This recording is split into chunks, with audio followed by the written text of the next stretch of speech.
I would like to talk to you today, as briefly as I can within the time that I have, on what a person looks like who truly is that kind of influence in society. But I want to read for you a few verses from Scripture before I get into that. It is the story of Daniel as he stood before Nebuchadnezzar and indeed before the very nation of Babylon, as the challenge was given to them and they were sought out to be remolded and reshaped.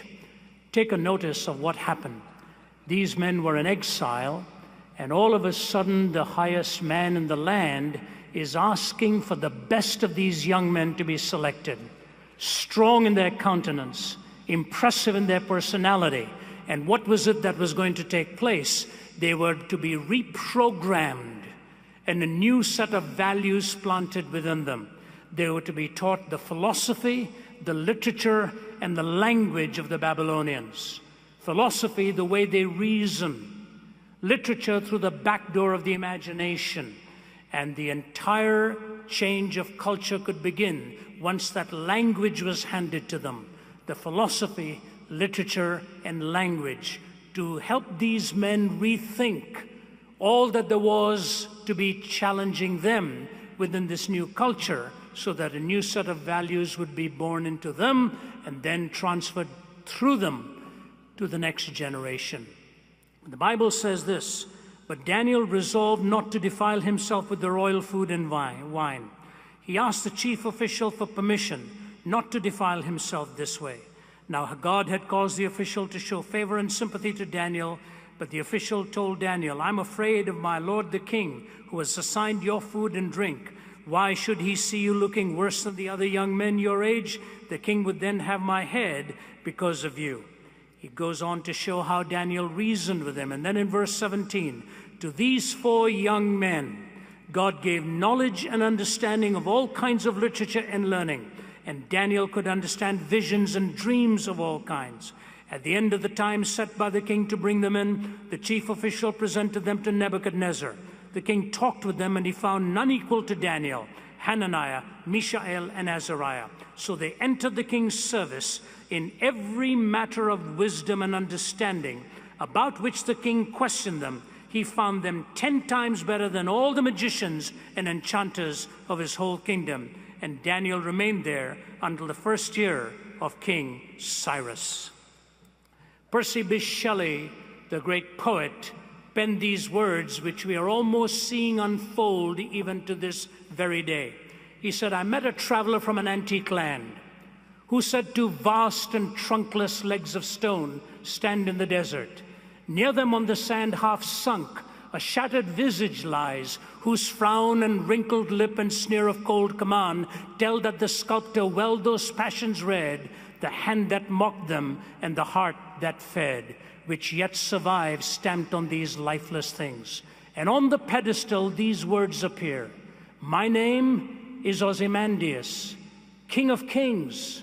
Look on my works, ye mighty, and despair.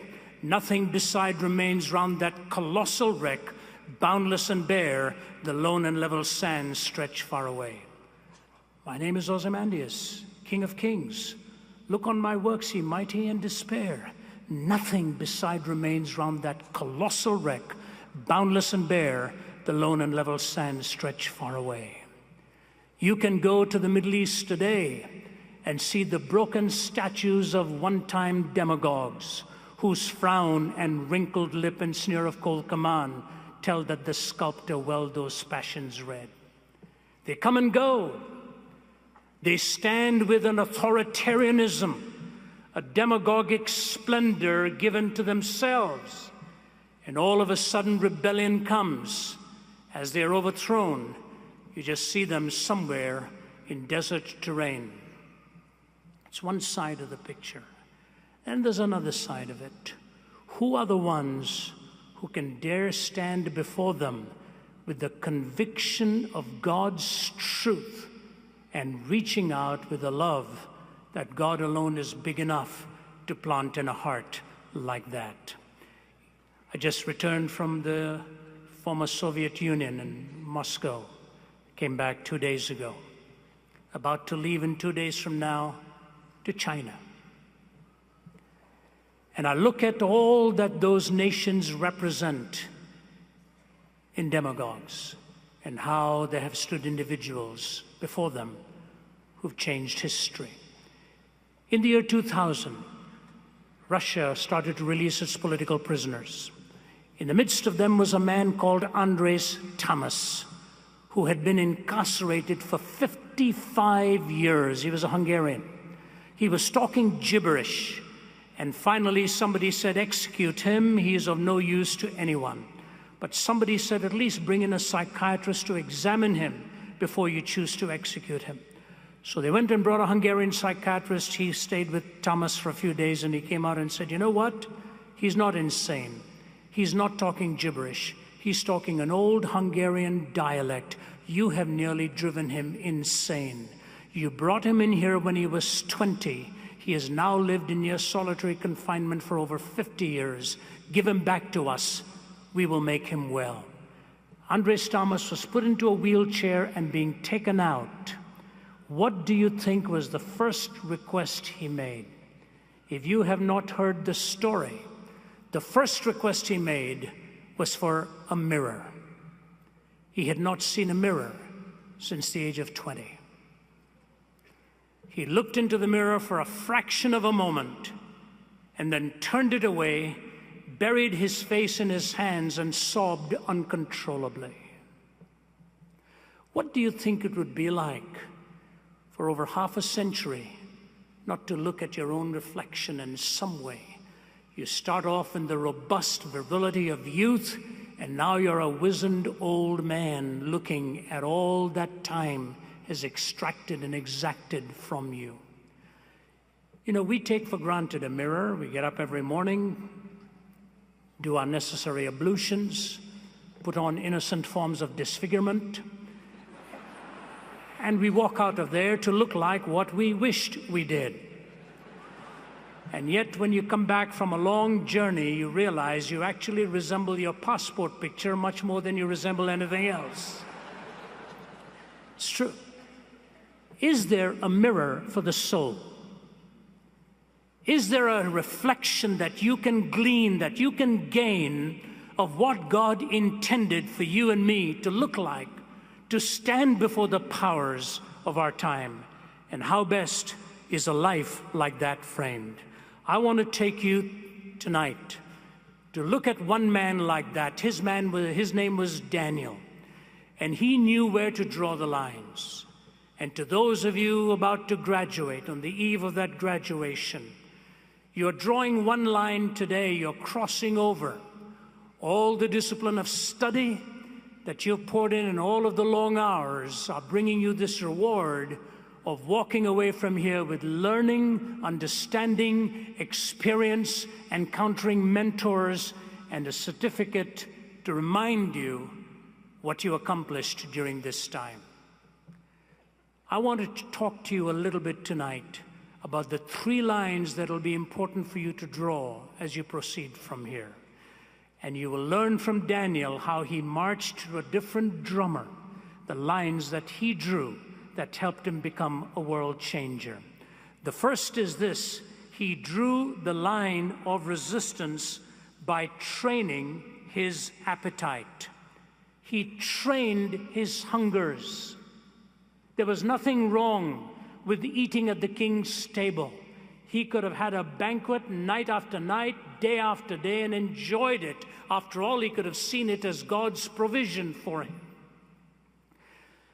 A few weeks ago, I had a marvelous opportunity of speaking at the State Prayer Breakfast in Honolulu in Hawaii. You know, those are very hard invitations to turn down. It's interesting, shortly before that, the week before, I was speaking in Iowa. And every time people ask me, where were you going? I said, well, I was heading to Iowa to speak at the prayer breakfast. And they said, we'll be praying for you. Following week, they said, where are you going? I said, to the Hawaiian prayer breakfast. They said, have fun. That's the kind of image people have. Go there and have fun. But you know, in the itinerant life, there are these allurements, there are the seductions. Why would one want to go to Saskatoon in February when you can end up going instead to Honolulu and enjoy the scenery then. If you have a resistance to winter, you'd rather be in the Hawaiian temperatures rather than having to get a tired 3 or 4 layers of clothes. We move towards the direction of our comfort. We do. But the important thing is how God reminds us never to get so comfortable with comforts that it is the comfort principle that ends up driving all that you do. Here is a man who trained his appetite, training his longings, training his hungers. And the marvelous thing is this, how he reminded himself again and again that he did not want to get spoiled by all that the king would afford to him and give to him. Instead, he disciplined himself and backed away from even that which could have been all right for him to enjoy, but he resisted it for a greater and a higher call. I want to talk to you a little bit about training your hungers. The truth of the matter is that we make small decisions in the early days of our lives that often can put some deep desires within us that are not good for the long run and the long haul. I remember some years ago when I got a telephone call at 11 o'clock at night. My worldview changes after 9 p.m. I'm an early to bed guy. By 9 p.m., I don't want to discuss anything serious with anybody. I'd rather do it at 4 or 5 in the morning than after 9 p.m. So if anybody calls me after 9 or 9:30, I assume it's pretty urgent. I recognized the voice, and he said, "Ravi, you awake?" I said, "Not really. I was awakened by this telephone." He said, "Can I talk to you?" I said, "Yes." He said, "I want you to pray for me. I'm in trouble. I'm in serious trouble." This man was a medical doctor. He functioned in the emergency room. He said, "Tonight they brought a young woman in, so badly beaten, so brutalized, almost every major bone in her body was broken. And as she was wheeled in by the paramedics, they said, 'Doc, she's too far gone. There's nothing you can do.' He said, 'I looked at her battered body and I thought, this can't be it. I'm going to do my best to rescue her.' He said, 'I got scrubbed, called my team around me, and he said the only hope I had was to give a direct heart massage. I slit the side of the rib cage, put my hand into that chest cavity so that I could hold the heart in my hand and keep pumping it to see if I could get some life back there.' He said, 'Just turned like blubber into my hands.' And he said, 'I walked away from there and I thought, what happened? Who did this to her? What was it all about?' He said, 'I was washing my hands literally with my eyes filled with tears. And the nurse comes with a bag full of paraphernalia, empties it onto a table, and she says, "Doc, you better take a look at this." It was all drug-related stuff, used needles and all the junk that was in that bag. He said, "As I was looking at that, I was wiping my hands dry when I noticed," he said, "I had nicked my finger when I put my hand into the rib cage." He said, "I've cut myself, and I have made contact with terribly diseased blood." And he said, "I'm a young father. I want you to pray for me." I said, "Is the cut deep?" He said, "No, it's about a paper-thin cut." I said, "You're telling me that a paper-thin cut like this could put you in jeopardy for a disease that would take away all of your resistance to any other disease?" He said, "It doesn't take anything more than that. Doesn't take anything more than that." And I thought when I hung up and woke up the next morning reflecting on it, the first thought that came to my mind, first thought, can we put paper cuts to our soul early in life? Can we entertain a habit? Can we begin a relationship? Can we make a choice? Could it be one evening that lacerates you in such a way that puts a different kind of hunger into you and the destruction process can set in? To you young men especially, I want to give you this challenge. There are people out there with businesses and productions and ideas whose sole purpose is to cut you in your soul and get you hooked and reprogrammed so that you will then have hungers and passions and desires that no one human being on the face of the earth can ever fulfill. All they end up doing is framing your mind and creating within you a kind of imagination that is ultimately insatiable, never, ever satisfied. In this day of mass communication with computers and so on, we are living with a great deal of danger for our young people. I remember talking slightly about this on one occasion in a seminary setting in Midwestern Canada. I just mentioned this whole scourge of the pornographic empire. And at the end, when the invitation was given, every aisle in that auditorium was filled with kneeling men, tears running down their faces, wanting to retrain their hungers. My daughter had the privilege of coming here and speaking. Naomi, she works in the rescue of women and children from the prostitution industry. She's been pleading with me to write a book with her on pornography. She says, Dad, if I could only tell you the devastation this thing wreaks. And I have fought it off and fought it off and fought it off because I hate to even get into the research of something like this. Graduates, draw the line in the right places so that you can train your hungers. The second thing was he drew his line of resistance by training his appetite, but he drew also his line of dependence. What is that dependence? To go beyond the reading, to go beyond the learning, to seek wisdom. You see, Nebuchadnezzar did an extraordinary thing. He had this dream again and again. It was a culture in which dreams and visions meant an awful lot. And this repeated dream of a statue with a head and shoulders of gold, the breast, as it were, of silver, the girth made of bronze, the legs made of iron, and the feet of a mixture of iron and clay. And a stone cut out of no man's hand smashes that statue. And he wants to know what this means, what it all means. And so the magicians and the enchanters, very clever, they came one day and said, we will be able to interpret for you because you're threatening our lives otherwise. Just tell us the dream and we will interpret it. He said, not so quick, boys. You tell me the dream as well if you're that capable. And then you interpret it. You know, I grew up in India where we had these palmists and astrologers always telling us our future. I will never forget my mother bringing in one of these palmists to read the palms of my older brother, my two sisters, my younger brother, 5 of us. And he's going around looking at each one of the palm and giving them all these glorious future predictions. Then he holds mine in his hand and he looks at it and he goes. And my mother is standing there. I said, that's it. I'm being confirmed as a loser. And then he looks at me and he says, Ravi Baba, which is Ravi little boy. And then in Hindi he says to me, you're not going to travel at all in your life.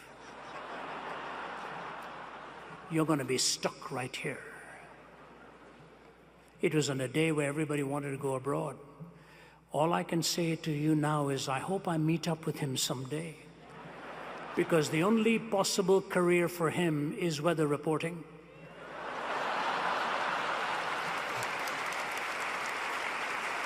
Because it's the only one where you can make so many mistakes and still have millions view you in living color and you still claim to your degrees. You're never going to travel very much. The enchanters and magicians were like that, and Nebuchadnezzar says, no, no, no, you tell me what the dream is. So they're all going to have their heads lopped off. Saddam Hussein avowedly stated he wanted to build his empire like that of Nebuchadnezzar. He was patterning it after him. And so Daniel comes on the scene and he gets on his knees and he says, God, we're in trouble. I don't have the learning. I don't have the knowledge. I don't have the books. Only you are able to tell me what the dream was. And God reveals it to him. It's a tough dream to talk to about Nebuchadnezzar. He goes and looks at Nebuchadnezzar and says, I want to tell you something. That which I'm about to tell you has nothing to do with my learning. It has nothing to do with my education. It has nothing to do with my intellect. It has everything to do with God's wisdom. And now I will unfold to you your dream. You can only learn so much from books. You can only learn so much from education. Ultimately, that which will carry you through will be the wisdom of God in the toughest situations of life.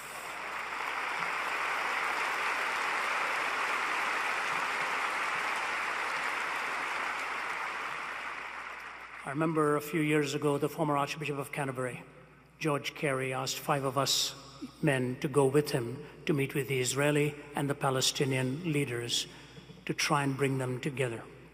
We'd worked hard for several days. We were exhausted. And that afternoon, they'd gone to see Yasser Arafat. I backed out of that. I just didn't feel it was right. I felt we were going to be used by him. As it turned out, it was right. That's on an aside. The last one we met with was Sheikh Talal, one of the 4 founders of Hamas. And he was a powerfully built man. Room filled with them puffing tobacco and so on. Served us a great meal. He'd spent 18 years in prison. He'd lost some of his children, suicide bombers. Archbishop Carey led in the talk, bringing him to a point, and then it was getting close to leaving time. He gave each one of us 5 men a chance to ask him one question. I asked him mine. I won't tell you what it was. It was a very private setting. But I didn't like his answer. Finally looked at him. I said, Sheikh Talal, you and I may never meet again. But I don't like your answer, sir, and I want to tell you something. So not far from where you and I are sitting, there's a mountain. 5,000 years ago, a man by the name of Abraham climbed up that mountain to offer his son as a sacrifice. Remember that? He said, yes. I said, let's not argue about which son it was. Let's just agree it was his son. He said, yes. I said, Abraham takes this boy up, and the axe is about to come down, and God stops that arm. He says, that's right. I said, what did God say? And he just stared at me. I said, you know what God said? God said, stop.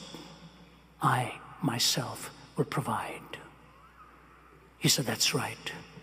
I said, very close to where you and I are sitting, Sheikh Talal, 2,000 years ago, God kept that promise. And he took his own son up that hill. And this time the axe did not stop. He just kept staring at me. I said, Sheikh, until you and I receive the Son God has provided for you and me, we will be offering our own sons and daughters on the battlefields of this world for position, power, land, and prestige.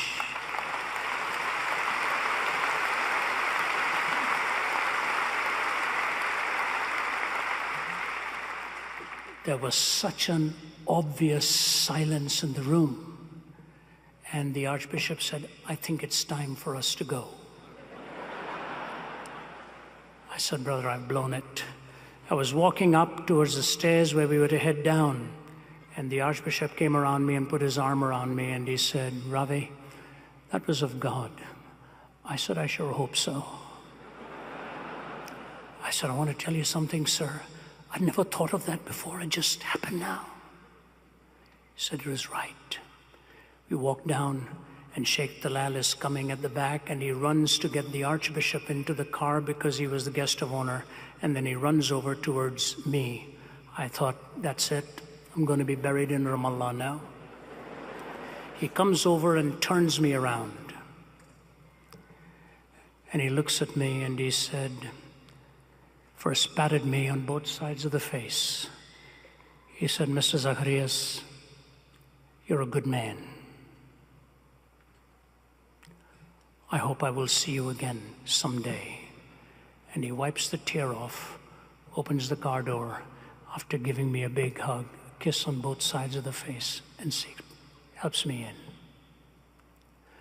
I don't know if I'll ever see him again, but I do know this much, that in that fraction of a moment, God gave me the privilege with His wisdom to share the story of the cross.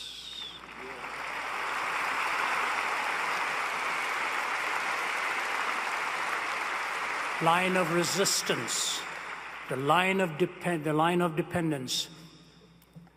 I want to tell you, graduates, outside of the cross of Jesus Christ, there is no hope in this world. That cross and resurrection at the core of the gospel is the only hope for humanity. Wherever you go, ask God for wisdom on how to get that gospel in, even in the toughest situations of life. Lastly, his line of confidence. His line of confidence. His line of resistance, his line of dependence, and his line of confidence. He knew that ultimately the truth would triumph. And you know what, ladies and gentlemen?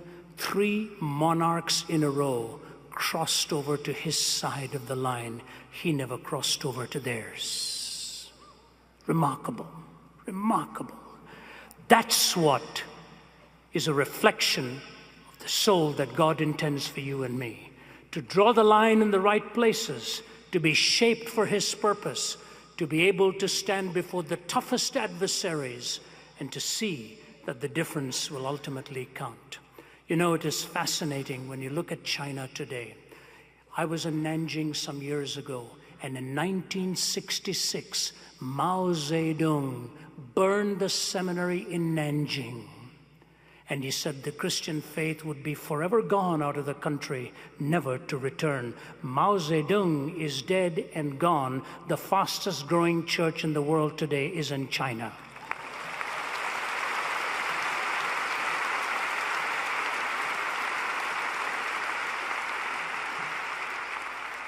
I want to close with 2 very simple illustrations. It was a few years ago that I had this experience, 3 years ago, when I was invited at that time to China, and the gentleman who invited me will be with me in 4 days from now.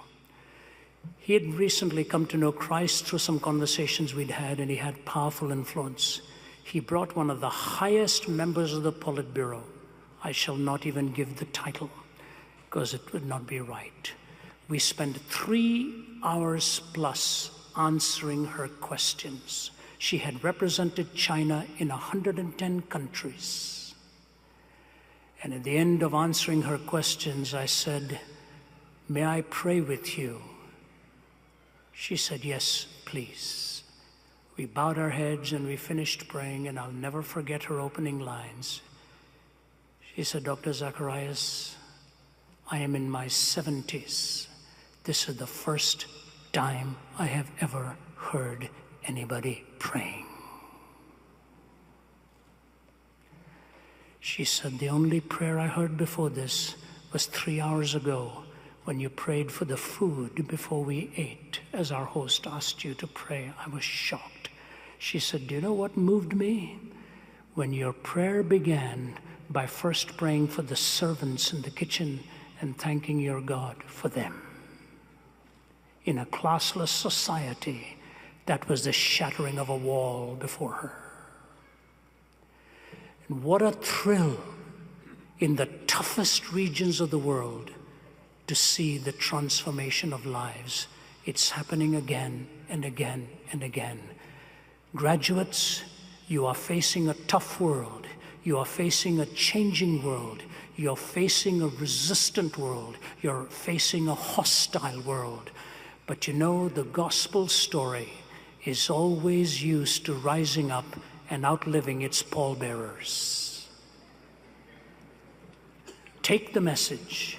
It's live, it's powerful, it's transforming. And what I'd like to do is leave you with the words of the hymn that Charles Wesley wrote.